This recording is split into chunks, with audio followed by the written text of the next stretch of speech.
जिले की हर खबर सबसे पहले आप तक पहुंचाने का वादा,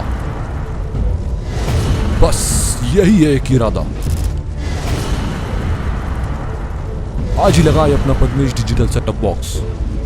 रविवार की रात्रि बालाघाट से बैहर मार्ग स्थित लवगुर जंगल में उस वक्त बड़ा हादसा होने से टल गया जब उद्घाटी के पास ट्रैक्टर टैंकर बीच रास्ते में पलट गया।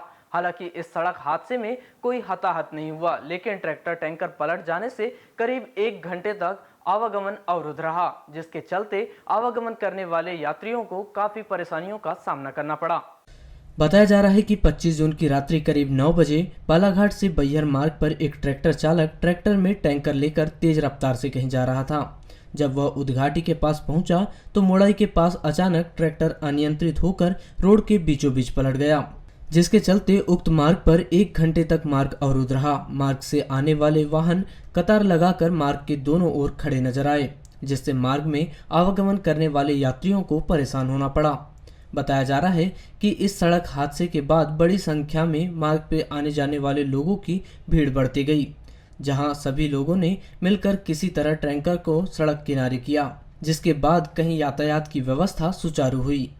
बताया जा रहा है कि इस हादसे में ट्रैक्टर चालक सुरक्षित है, उसे किसी भी प्रकार की चोट नहीं आई है।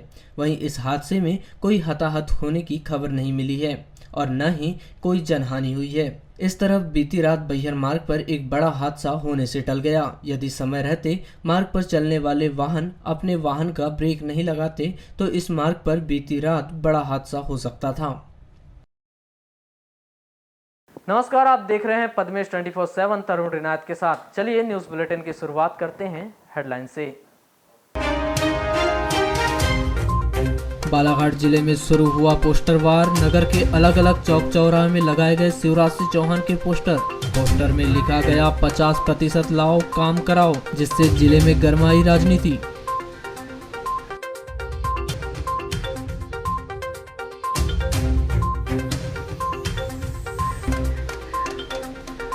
वारासिनी क्षेत्र में चोरों के हौसले हुए बुलंद। दिन दहाड़े चोर घटनाओं को दे रहे अंजाम। पुलिस प्रशासन की सक्रियता पे उठ रहे सवाल।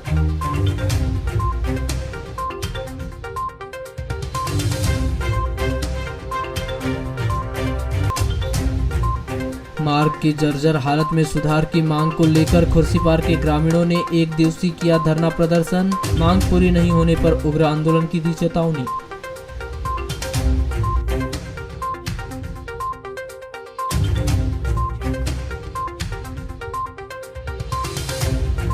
कलेक्टर कार्यालय का सोलर पैनल सिस्टम बना शोपीस। बिजली गुल होने पर अंधेरे में डूबा कलेक्टर कार्यालय। विभागीय कामकाज हुआ ठप।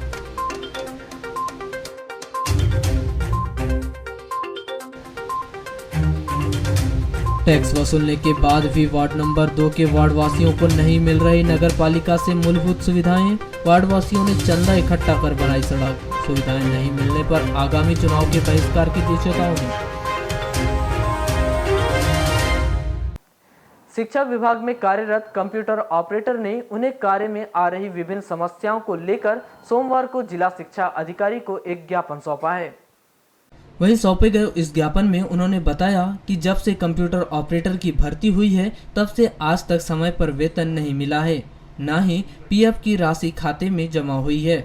7 माह बीत जाने के बाद भी उन्हें वेतन का भुगतान नहीं हो पाया है और उन्होंने मांग की है कि समय पर वेतन भुगतान हो जाए ताकि आर्थिक तंगी से उन्हें जूझना ना पड़े। अच्छा, समस्या को लेकर क्या आए थे? क्या समस्या आ रही है? सर, एक्चुअल में क्या है कि पीएफ का पैसा तो जमा हो ही नहीं पा रहा है, लेकिन लोक शिक्षण संचालनालय के एक आदेश क्रमांक में उसमें स्पष्ट रूप से कहा गया है कि 22 तारीख तक सबकी उपस्थिति जमा हो जाना चाहिए और 5 तारीख तक सबका भुगतान हो जाना चाहिए। लेकिन विगत हम 5 साल से काम कर रहे हैं, लेकिन आज तक कभी 5 तारीख तक वेतन भुगतान नहीं हुआ है। तो क्यों नहीं हो पा रही, क्या लग रहा है? सर, बजट नहीं रहता, कभी है तो बहुत सारी समस्याएं आती, जैसे बजट नहीं रहता। मेन मुद्दा रहता है बजट का। सर, बजट नहीं रह पाता। और दूसरी चीज़ पीएफ सर, जैसे सैलरी 6-8 महीने सैलरी नहीं हो पाती तो पीएफ भी जमा नहीं हो पाता हमारी सैलरी से कट। तो क्या चाहते हैं आप लोग? सर, हम चाहते हैं कि हमारा जो पीएफ है हमारी सैलरी से जो कट रहा है वो हमारे खाते में जमा हो और उसकी जो कॉपी है हमको प्रदान की जाए। लोक शिक्षण संचालनालय के आदेश में ये भी लिखा है। धान उत्पादित बालाघाट जिले में जून माह से वर्षा सीजन शुरू होने के साथ ही खरीफ फसल सीजन की शुरुआत हो जाती है, लेकिन इस वर्ष जून माह का लगभग आधा माह गुजर जाने के बाद भी मानसून नहीं आने से किसान चिंतित नजर आ रहे थे। लेकिन विगत 3 दिनों से लगातार हो रही बारिश ने किसानों के चेहरे खिल उठे हैं और किसानों की कृषि कार्य में तेजी आ गई है। किसान खेतों में जाकर खरीफ की फसल लगाने के कार्य में जुट गए हैं। वहीं इस वर्ष कृषि विभाग ने पिछले वर्ष की तुलना में इस वर्ष खरीफ के रकबे को बढ़ाकर 3,70,000 हेक्टेयर कर दिया है। हालांकि इस वर्ष अब तक पिछले वर्ष की तुलना में अपेक्षा के अनुरूप वर्षा नहीं हो पाई है। फिर लगातार हो रही बारिश से किसानों के साथ ही कृषि विभाग भी बेहतर वर्षा की उम्मीद जता रहा है। हालांकि इस वर्ष धान का रकबा पिछले रुपए के मुकाबले कम हुआ है, लेकिन धान की जगह अन्य फसलों का रकबा बढ़ाया गया है। बालाघाट जिले में धान की फसल के साथ ही अन्य फसलों को महत्व देने का कार्य भी किया जा रहा है, जिसके चलते इस वर्ष अनाज का रकबा भी बढ़ाया गया है। इस वर्ष ज्वार का रकबा बढ़ाकर 1500 हेक्टेयर किया गया है, जबकि पिछले वर्ष यह रकबा 644 हेक्टेयर था। वहीं मक्का का रकबा बढ़ाकर 15,000 हेक्टेयर कर दिया गया है, जबकि पिछले वर्ष यह रकबा 14,135 हेक्टेयर था। साथ ही कोदो कुटकी समेत अन्य अनाज का रकबा इस बार अधिक बढ़ाया गया है। यह रकबा इस वर्ष 10,000 हेक्टेयर किया गया है, जबकि यह रकबा 5,863 हेक्टेयर था। इस प्रकार धान बोआर का रकबा 24,600 हेक्टेयर किया गया है और धान रोपाई का रकबा 2,58,000 हेक्टेयर किया गया है। 1 जून से शुरू हुए वर्षा सीजन में अब तक कुल 47.2 मिलीमीटर वर्षा हुई है, जो पिछले वर्ष की तुलना में 50% से भी कम है। पिछले वर्ष अब तक 97.5 मिलीमीटर वर्षा हुई थी। चालू वर्ष सीजन में बालाघाट में 76.8 मिलीमीटर, वारासिवनी में 58.8 मिलीमीटर, बैहर में 100 मिलीमीटर, लांजी में 15.5 मिलीमीटर, कटंगी में 40.8 मिलीमीटर, किरनापुर में 9 मिलीमीटर, खैरलांजी में 25.1 मिलीमीटर, लालबर्रा में 42.3 मिलीमीटर, बिरसा में 21.2 मिलीमीटर, परसवाड़ा में 91.8 मिलीमीटर व तिरोड़ी तहसील में 37.6 मिलीमीटर वर्षा हुई है। सर, इस वर्ष खरीफ की सीजन में कितना रकबा है, कितना बड़ा है? चूँकि बारिश शुरू हो गई है, मानसून भी आ गया है। अभी जस्ट 2-3 दिन से मानसून प्रारंभ हो चुका है। इसमें अभी हमारा इस वर्ष का लक्ष्य जो खरीफ की फसलों का है वो करीब 3,07,000 हेक्टेयर का हमने लक्ष्य रखे हैं।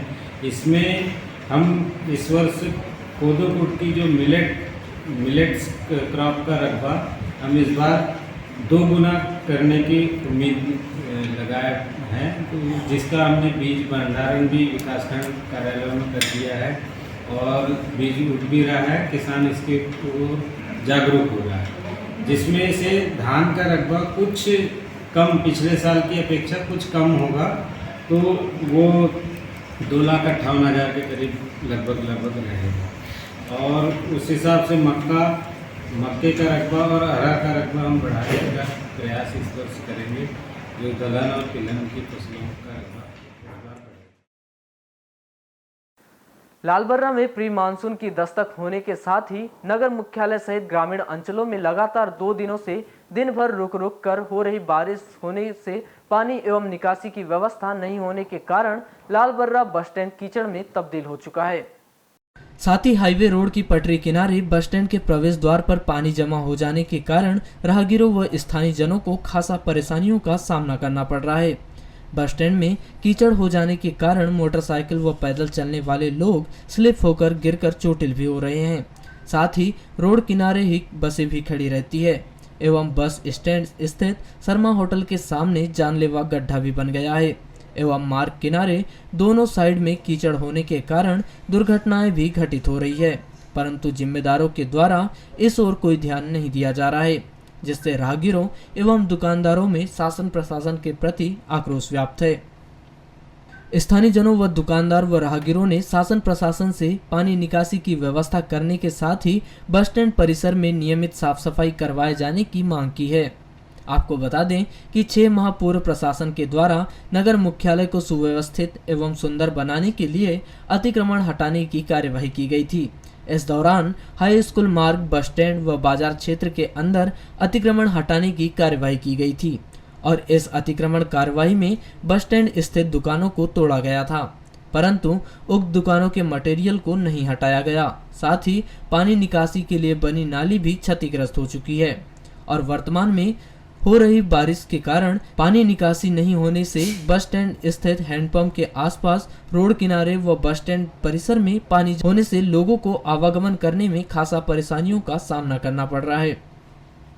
ये भैया अभी क्या है, अतिक्रमण के पर्पस तोड़ा गया था शहर को, उस हिसाब से क्या है बाकी रोड तो बना दी गई, फिर ये रोड को छोड़ दिया गया, जिसके कारण वो रोड ऊंची होने के कारण इसमें पानी भरा हुआ रहता है, जिससे आने जाने में दुकानदार को तो ग्राहकों की समस्या के कारण इतनी परेशानी हो रही है, जिससे कि ना आम आदमी आ जा रहा है, ना कोई गाड़ी घोड़ा आ रही, जिससे इससे व्यापार का बहुत बड़ा ये पड़ा है। जैसे अभी शुरुआती बरसात में स्थिति है, तो ये पूरी बरसात बाकी तो क्या रहेगा फिर अगर नहीं बने तो? अब वही है, अगर मान लो शासन प्रशासन ना कोई ध्यान दे रहा है, ना कोई कुछ कर रहा है, इस कारण सब देखेंगे नहीं होगा तो फिर अब स्वयं के इससे कुछ करवाना पड़ेगा। तो व्यापार वगैरह चल रहे हैं आप लोगों के यहाँ पे? अब भैया पहले चलते थे, उसके कारण बहुत अभी ये हो गया है, कहना चाहिए प्रभावित हो गया है, इससे आ जा नहीं रहा है कोई भी।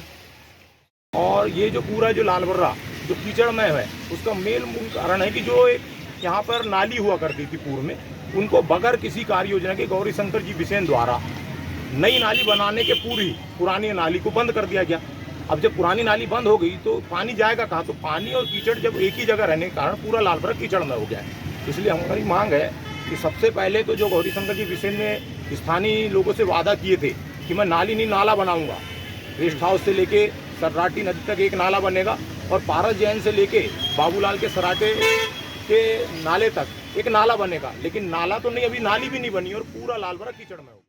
क्या यहाँ की स्थिति ठीक नहीं है, इसको जो है जो बेतरतीब तरीके से यहाँ का जो अतिक्रमण तोड़ा गया है नियम विरुद्ध, उसके तहत सब पूरा चारों तरफ मलबा जमा हुआ है, इस कारण पानी की निकासी हो नहीं पा रही है और पानी की निकासी नहीं होगी तो निश्चित रूप से यहाँ पर जो है कीचड़ तो बना रहेगा।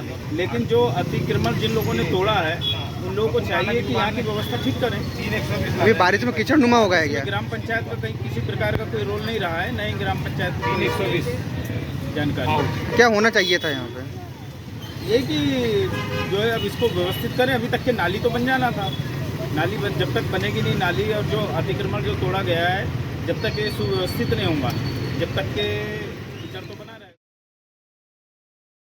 बरसात का मौसम लगभग प्रारंभ हो चुका है। ऐसे में अभी ग्राम पंचायत वारा के अटल नगर के लोगों को पीने के पानी की समस्या से जूझना पड़ रहा है। हालांकि ग्राम सरपंच इस मामले में शीघ्र ही पाइपलाइन के विस्तार की बात कह रहे हैं। गौरतलब है कि अटल नगर में पीने के पानी की समस्या काफी समय से बनी हुई है। टंकी का निर्माण हो चुका है, लेकिन लोगों के घर में पाइपलाइन बिछाने का कार्य अब तक पूर्ण नहीं हो पाया है। ऐसे में भरी गर्मी के दौरान भी इस मोहल्ले में रहने वाले लोगों को पानी की परेशानियों से जूझना पड़ा था और वे आधा किलोमीटर दूर से पानी लाकर अपनी प्यास बुझाने को मजबूर थे। पानी लेकर आ रहे हैं, बहुत दिक्कत जा रही है हमारे इधर, पानी नहीं होता और हमारा कनेक्शन इधर से है तो हमारे को बहुत दिक्कत जाती है। हम लोग वो उधर से पानी लाते हैं, किधर में अपना जो एक कॉलोनी बनी है ना उधर में जाते हैं पानी लाते हैं और पानी की बहुत समस्या है यहाँ पे। सरपंचों को भी जाके बोले तो सरपंच भी कुछ सुनवाई नहीं कर रहा है। उसने नल कनेक्शन भी लगाया और पाइपलाइन भी बिछाया तो उसमें पानी नहीं आ रहा है। हम लोग तो चाहते भैया कि हाँ पानी हो, सबके घर में हो, हमारे घर में, सबके घर में अच्छा पानी हो। 5-10 मिनट देता है पानी, फिर उसके बाद में बंद हो जाता है, फिर जाना पड़ता है हेडपंप, बहुत दूर से लाना पड़ता है। वहीं दूरभाष पर ग्राम सरपंच सूर्यभान सिंह पुसाम ने पद्मिश 24/7 से चर्चा के दौरान बताया कि नल जल योजना के तहत अभी भी पाइपलाइन विस्तार कार्य चल रहा है। जिस मोहल्ले की बात की जा रही है शीघ्र ही उस मोहल्ले में पर्याप्त पानी मिलेगा। फिलहाल टेस्ट चल रहा है, इसलिए कुछ ही समय पानी मिल पा रहा है। जल्द ही समस्या का समाधान किया जाएगा। वारासुनी खैरलांजी क्षेत्र में चोरों की धमक लगातार सुनने को मिल रही है, परंतु पुलिस प्रशासन की निष्क्रियता के चलते चोरों के हौसले दिन ब दिन बढ़ते जा रहे हैं। जो चोर पहले रात के सन्नाटे में चोरी किया करते थे, वो खुलेआम दिन दहाड़े वारदात को अंजाम देने में परहेज नहीं कर रहे हैं। इससे ऐसा लग रहा है कि चोरों के अंदर पुलिस प्रशासन का भय समाप्त हो गया है, जिसके चलते इस प्रकार के चोरों के गिरेबान तक पुलिस पहुंचने में नाकामयाब नजर आ रही है। इसी कड़ी में थाना खैरलांजी अंतर्गत ग्राम पंचायत नवेगांव ख में 25 जून को दिन दहाड़े अज्ञात चोरों ने चोरी की वारदात को अंजाम दिया। यह चोरी प्रभुदयाल बिसेन के सूने मकान का फायदा उठाकर की गई, जिसमें अज्ञात चोरों के द्वारा सोने चांदी के जेवरात सहित नगद राशि पर हाथ साफ किया गया। उक्त मामले में पुलिस के द्वारा अपराध दर्ज कर जांच शुरू कर दी गई है। पद्मेश 24/7 को मिली जानकारी के अनुसार प्रभुदयाल अपनी पत्नी और बेटे के साथ नवेगांव ख के मकान में रहते हैं, जहां वह कान्हा अपने किसी कार्य से पत्नी के साथ गए हुए थे। इस दौरान मकान में उनका बेटा संदीप बिसेन था, जो तहसील कार्यालय खैरलांजी में नेटवर्क इंजीनियर के पद पर पदस्थ है, जो 25 जून को रविवार को छुट्टी होने की वजह से वह अपने माता पिता को लेने कान्हा गया हुआ था, जहां उसे सूचना मिली कि उसके मकान का ताला टूटा हुआ है, जिस पर परिवार के लोगों ने घर आकर देखा तो घर का दरवाजा व अलमारी लॉक टूटे हुए थे और पूरा सामान घर के अंदर बिखरा पड़ा था, जिसमें अज्ञात चोरों के द्वारा सोने और चांदी के जेवरात सहित नगद राशि पर हाथ साफ कर दिया गया था, जिसकी सूचना संदीप बिसेन के द्वारा तत्काल थाना खैरलांजी को दी गई, जिस पर थाना प्रभारी जयराम बर्डे ने अपने पुलिस अमले के साथ घटना स्थल का निरीक्षण कर मामले में भारतीय दंड विधान की धारा 454, 380 के तहत अपराध पंजीबद्ध कर जांच में लिया है। वहीं मौके पर फिंगरप्रिंट बालाघाट के माध्यम से जांच करवाई गई है, जिसे सूक्ष्मता से जांच की जा रही है। वहीं दूरभाष पर चर्चा में बताया गया कि थाने में नवेगांव ख में चोरी की सूचना मिली है, जिसका मौके स्थल पर निरीक्षण किया गया। प्रभुदयाल बिसेन के मकान में अज्ञात चोरों के द्वारा चोरी की गई है। इस मामले में गंभीरता से जांच की जा रही है और जल्द ही आरोपियों को गिरफ्तार किया जाएगा। बात अगर कागजों की करें तो बालाघाट कलेक्टर कार्यालय सौर ऊर्जा से लैस है। यहां बिजली गुल होने पर सोलर सिस्टम से कलेक्टर कार्यालय को रोशन किए जाने का दावा किया जाता है, लेकिन इसकी हकीकत कुछ और ही है। यहां कलेक्टर कार्यालय में लाखों करोड़ों की लागत से लगाया गया सोलर पैनल सिस्टम महज 100 पीस बनकर रह गया है। जहां कलेक्टर कार्यालय में लाखों करोड़ों की लागत से लगाया गया सोलर पैनल 100 पीस बनकर रह गया है, जो बिजली गुल होने पर काम नहीं कर रहा है। इसका एक नज़ारा सोमवार को कलेक्टर कार्यालय में देखने को मिला, जहां बिजली गुल होने पर सोलर से लाइट पंखे नहीं चले, तो वहीं बिजली गुल होने के चलते करीब 1 घंटे तक कलेक्टर कार्यालय स्थित समस्त विभाग का विभागीय कामकाज पूरी तरीके से ठप रहा, जिसके चलते अपने विभिन्न कार्यों को लेकर कलेक्टर कार्यालय पहुंचे जिलेवासी काफी परेशान नजर आए। तो वहीं कार्यालय में अंधेरा छा गया, जिसके चलते कुछ लोग मोबाइल का टार्च चालू कर फाइल के पन्ने इधर उधर पलटते, तो कुछ लोग भीषण गर्मी से राहत पाने के लिए फाइलों से अपने आप को हवा करते नजर आए। इसके अलावा कलेक्टर कार्यालय में विभिन्न कार्यों के लिए पहुंचे लोग भी गर्मी से परेशान दिखाई दिए, जिसको लेकर आम लोगों ने कलेक्टर कार्यालय में लगे सोलर पैनल सिस्टम और उसके प्रबंधन पर सवाल उठाए। तो वहीं सोलर पैनल्स का प्रबंधन संभालने वाले इसे एक टेक्निकल फॉल्ट बता रहे हैं। चाहे वजह जो भी हो, लेकिन बिजली गुल होने के चलते कलेक्टर कार्यालय में अंधेरा छाया रहा। तो वहीं विभागीय अधिकारी कर्मचारी सहित आम लोगों को बिजली गुल होने से परेशान होना पड़ा। वहीं बिजली गुल होने के कारण चंद मिनटों का काम घंटों में बदल गया। रजिस्ट्री के लिए आया था यहाँ पर, किंतु यहाँ पर जिस प्रकार से व्यवस्थाएं लाइट की होना चाहिए, पिछले 1 घंटे से लाइट बंद है। सोलर पैनल लगे होने के बावजूद ऑपरेट सिस्टम लगा हुआ है, जिसमें बैटरी बैकअप का कंटिन्यू रहता है। यहाँ किंतु कोई भी अपना एक भी पंखा और एक भी लाइट नहीं जल रही है, यानी सोलर विभाग यहाँ पर निष्क्रिय है पूरा। यानी जो लाखों रुपए खर्च किए गए वो क्या पानी में गए? लाखों रुपए खर्च किए गए, मगर उसका उपभोग नहीं हो रहा है। कैसे काम आना हुआ है? आज हम लोगों की एक रजिस्ट्री थी, जिसमें 10:30 पौने 11 बजे का हमारे को स्लॉट बुक था। उस स्लॉट बुक होने के कारण हम लोग यहाँ पे आज आए थे। आने के कारण हमारा 9वां नंबर था। 9वां नंबर आते आते लगभग 2 बज गया। 2 बजे से 3 बजे तक की यहाँ पे लाइट गोल हो गई। तो हमने ये पता करने की कोशिश की कि यहाँ क्या सोलर ऊर्जा नहीं है क्या। तो यहाँ के कर्मचारियों ने बताया कि सोलर ऊर्जा तो है, पर वो काम नहीं कर रहा है। तो हमने यही जानकारी लेना चाहा यहाँ से कि भाई जब अपने लाखों रुपए की सोलर ऊर्जा की रुपए हमने यहाँ खर्च की सरकार ने, तो सोलर का काम क्यों नहीं कर रही है, जनता परेशान है। हमारा काम लगभग 1:30 से 1:45 बजे हो जाता है। वही मामले को लेकर की गई चर्चा के दौरान कलेक्टर कार्यालय अधीक्षक SK बनवाने ने बताया कि वे लगातार दूरभाष पर सोलर पैनल प्रबंधन से बात कर रहे हैं, लेकिन सोलर पैनल प्रबंधन से उनका संपर्क नहीं हो पा रहा है। काली पुतली चौक में उस समय लोगों की भागा दौड़ी मच गई जब काली पुतली चौक से जय स्तंभ चौक की ओर जा रही एक यात्री बस में अचानक बेहताशा धुआं निकलने लगा और वह धुआं चारों ओर फैल गया। 26 जून को करीब 3 बजे काली पुतली चौक से गुजर रही एक खाली यात्री बस में उस समय अचानक तेज धुआं निकलने लगा, जैसे मानो बस में आग लगने वाली हो। इसे देखकर आने जाने वाले लोग कुछ समय के लिए भयभीत हो गए एवं अपने स्थानों पर खड़े हो गए, किंतु बस आगे बढ़ी तब पता चला कि बस में कुछ तकनीकी खराबी आने की वजह से बस अत्यधिक धुआं छोड़ रही है और बस का डीजल पंप भी क्षतिग्रस्त हो गया है, जिससे बस से डीजल गिरता हुआ रोड पर नजर आ रहा था। किंतु जिस प्रकार से बस टेक्निकली रूप से फिट नहीं थी एवं बस से जिस प्रकार से धुआं आ रहा था उसे देखकर किसी को भी यही लग रहा था मानो बस में आग लग जाएगी या बस ब्लास्ट हो जाएगी। आपको बता दें कि सड़कों पर दौड़ रही बसें चाहे RTO विभाग से फिट हो या अनफिट, इससे विभाग को कोई लेना देना नहीं रहता एवं जैसे ही कोई बड़ी घटना घटित होती है उसके बाद प्रशासन जाग जाता है और महज कुछ दिन ही चालानी कार्रवाई की जाती है।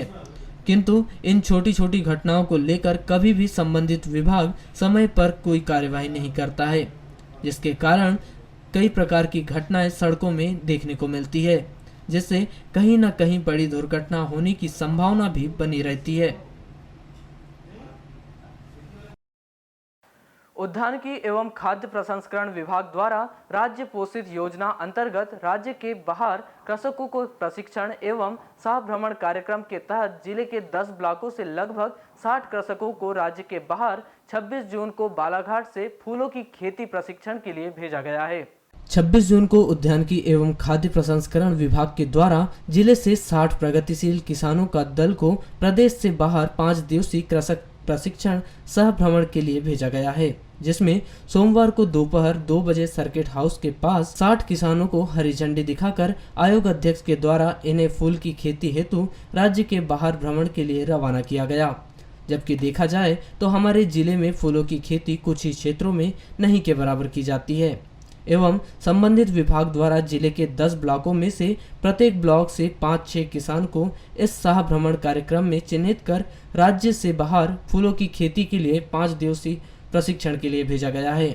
जबकि जिले के अधिकतर इलाकों में फूलों की खेती नहीं होती है, तो फिर कृषकों को इस प्रकार से राज्य के बाहर भ्रमण एवं प्रशिक्षण के लिए भेजना समझ के परे है। इसके पहले भी देखने में आया है कि काजू जैसी खेती के लिए कार्यशाला का आयोजन करना एवं मधुमक्खी पालन जैसे दिवस मनाना कहीं न कहीं यह किसानों के साथ मजाक करने जैसा प्रतीत होता है, क्योंकि जिस फसल की किसान खेती ही नहीं करता या जिस फसल के हमारे जिले में उत्पादन ही नहीं होता या किसान द्वारा उसे उगाया ही नहीं जाता, तो फिर किस प्रकार से भ्रमण और प्रशिक्षण से किसान आखिर हासिल क्या करेगा। तो सर क्या मकसद को लेकर के भिजवाया गया है? ये भेजा गया प्रोटेक्ट कल्टीवेशन, सुरक्षित खेती, मतलब पाली हाउस और नेट हाउस के अंदर कैसे खेती की जा सकती है फूलों की, ये मुख्य उद्देश्य है। और उसके साथ में नई और क्या क्या कर सकते हैं, फ्रूट में फलों में क्या कार्य कर सकते हैं, उसको लेके टूर जा रहा है। जिले में कितनी जगह फूलों की खेती होती है? हमारे फूलों की खेती बड़े पैमाने में बिल्कुल नहीं हो रही है, थोड़े थोड़े लोग किसान कर रहे हैं 5-10 डिसमिल में। अब इसको इस वर्ष थोड़ा सा एरिया बढ़ाने के लिए उद्यानिक विभाग RKY योजना के अंतर्गत फूलों की खेती के लिए लगभग 50 हेक्टेयर में इस वर्ष टारगेट रखा है। यहाँ जिले से नगर के भटेरा वार्ड नंबर 19 साई निवास LIC पोस्ट ऑफिस अभिकर्ता हितेश बोपचे की सुपुत्री स्मृता बोपचे ने जवाहरलाल नवोदय विद्यालय वारासिवनी में कक्षा 6वीं में प्रवेश के लिए आयोजित की गई नवोदय चयन परीक्षा में जिले में प्रथम स्थान प्राप्त किया है।